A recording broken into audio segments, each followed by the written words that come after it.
I thought you were dead. My death was greatly exaggerated. So, you're the punk I've heard about.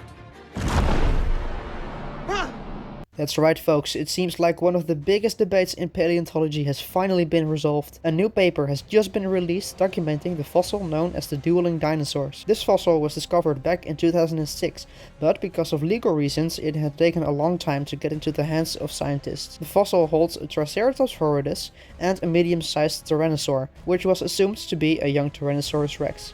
But now, after extensive research, it is confirmed to be a different genus named Nanotyrannus lancensis.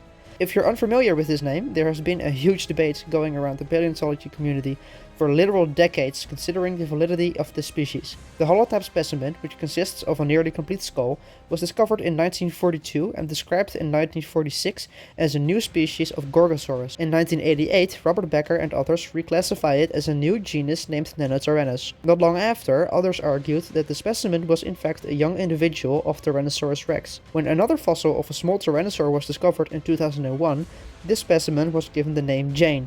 After this discovery, many paleontologists who believed in Nanotyrannus' validity accepted that the 1942 specimen did in fact belong to Tyrannosaurus itself, due to its very similar morphology with Jane, which was also considered a tyrannosaur. With more smaller Tyrannosaurus specimens being discovered, the idea that Nanotyrannus was a valid species became less and less accepted and even laughable to most. This was until 2024, when a re-examination of the holotype specimen along with other fossils attributed to Nanotyrannus yielded a strong difference in morphology with juvenile Tyrannosaurus. However, this was still disputed, until now, because Lindsay Zano and James Napoli examined the growth rings on the leg bone of the dueling dinosaur's Tyrannosaur specimen nicknamed Bloody Mary, as well as the arrangement of the blood vessels in the skull and the amount of teeth in the jaw. They concluded that the animal was in fact mature when it died, having been approximately 20 years of age.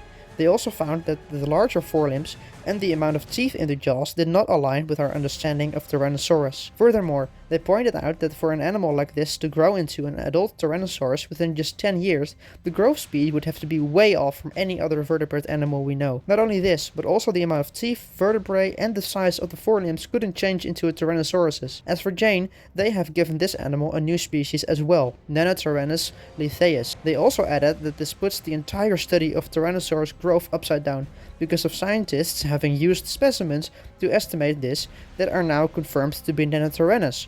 This means that Tyrannosaurus did not rule uncontested as was previously thought. Nanotyrannus is back, and for real this time.